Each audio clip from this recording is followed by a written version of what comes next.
Señal directa.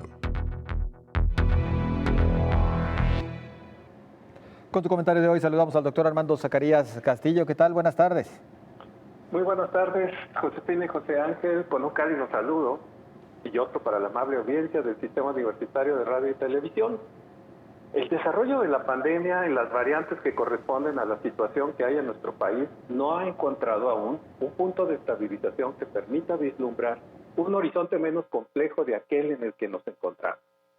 Las cifras de contagios diarios mantienen un nivel alto y sin descenso.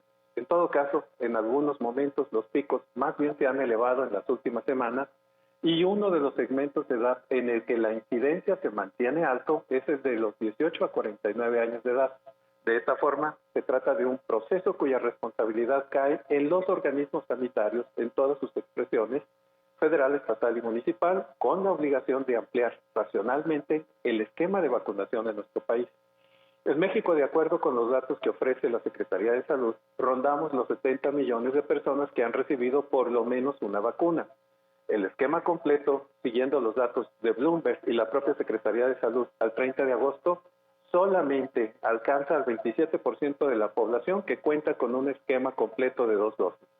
El gran núcleo de interés se encuentra en la estrategia de vacunación que se ha establecido en nuestro país sobre la contención de la pandemia en tierras mexicanas. La zonificación que se ha realizado y la estructura administrativa para su aplicación han tenido diferentes dificultades que no son diferentes a las que se han producido en otros países. El esquema de ensayo y error es inevitable, porque no nos habíamos confrontado a un desafío como el que ha representado el asedio y crecimiento de la pandemia en el mundo entero. En la evolución de los problemas del esquema de vacunación en México, un tema central ha sido la confrontación entre las líneas ideológicas de la administración federal y por el otro, las defensas y endurecimientos de los gobiernos de los estados que súbitamente se confrontaron con un elemento central. Las vacunas las administra el gobierno federal. Las negociaciones han sido complejas, pero con el tiempo se fueron estableciendo los esquemas que permitieron la intervención de todos en el proceso de vacunación. Ahora sí vemos anuncios de los estados promoviendo la eficiencia de sus sistemas de vacunación, al mismo tiempo que el gobierno federal expresa un optimismo desbordante con la vacuna. Sin embargo, desde el mes de diciembre, en el que originalmente se había anunciado el inicio de vacunación a nuestros días, no hemos llegado aún al tercio de la población vacunada en el esquema completo.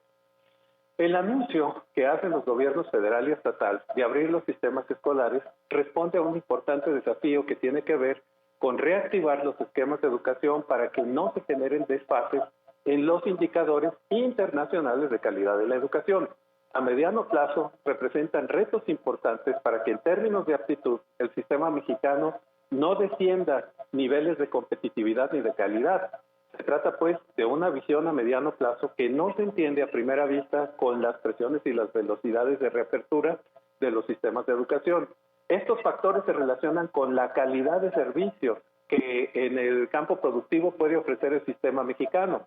La relevancia radica en el hecho de que, visto en su perspectiva completa, educación, producción económica, la ecuación puede marcar con sistemas precarios de educación la decisión que, de acuerdo con los proyectos de calidad de ISO internacionales, otros países decidan pasar sus esquemas de producción a otras economías y no a la nuestra. El nivel de calidad en la relación con los socios mundiales de nuestro país pasa por una certificación del sistema de educación que ya registraba una crisis de aprendizaje antes de la contingencia sanitaria. De esta forma, el Fondo de las Naciones Unidas para la Infancia, UNICEF, ha urgido a México por la reapertura de los sistemas de educación.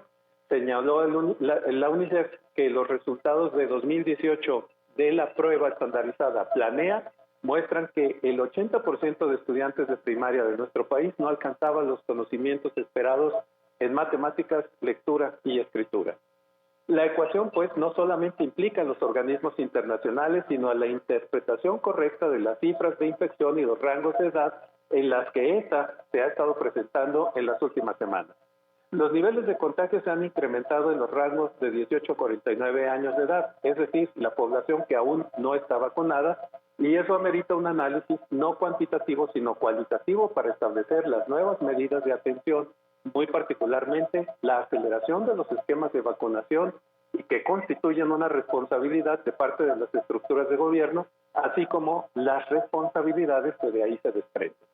Las autoridades en todos sus niveles tienen una gran responsabilidad que está marcada en los órdenes constitucionales y las políticas públicas. De igual manera, forman parte del rango federal, estatal o municipal que no pueden desatender.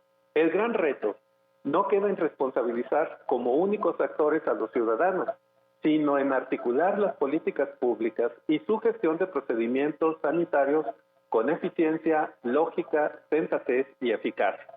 Los ciudadanos responderán, como siempre ha sido, ante la dimensión clara de la definición de la estrategia de política administrativa, por precaria que sea, y no de la acusación de insolvencia ciudadana.